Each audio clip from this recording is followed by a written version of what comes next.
Our Christian spirituality is always based on the gospel yesterday, and that is the lesson of the Beatitudes, where this is the very blueprint of how to lead a holy life, pleasing before the eyes of the Lord. And yet this is always our ways, and emulating the ways of the Beatitudes, to acknowledge that we only rely on God alone, of all things, in all means, and in all ways, not of who we are, not on the persons whom we know, not even our capacities, our resources in life, but anchoring profoundly and deeply our trusts in the Lord, and most especially on His love, and believing that His love suffices.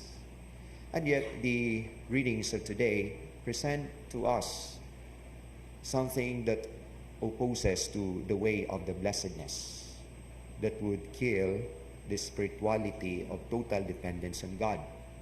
First shown in our first reading from the book of Genesis, from the attitude of Cain, of being resentful and crestfallen, of resenting the authority of God, resenting the ways of God, and following only His ways.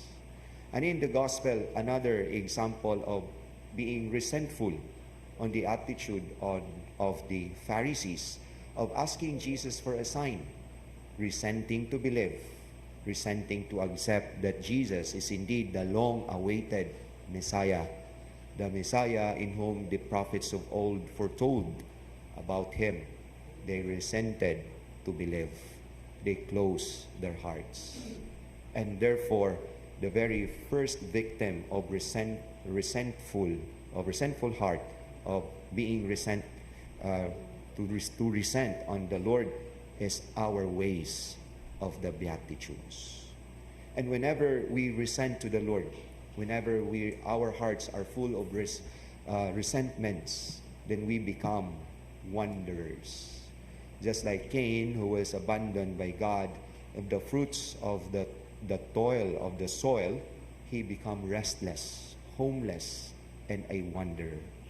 While if we open our hearts, trying to follow the ways of the Beatitudes, the paradox of the Beatitudes, then we can find our home with the Lord. Even if we are poor, even if we are poor in the spirit, and yet our hearts find home with the Lord. But if we continue to resent, our hearts would become wanderer. Our hearts would become restless and could no longer find God in our midst. And that is why, my dear brothers and sisters, as we continue with this Holy Mass, let us once again inculcate the spirituality of the ways of the Beatitudes, to find trust, confidence on the love of God, and to rely only on Him, and not to resent, not to close our hearts, not to find our own ways as the best ways, but finding God's ways to be the only principle in our Christian life. Amen.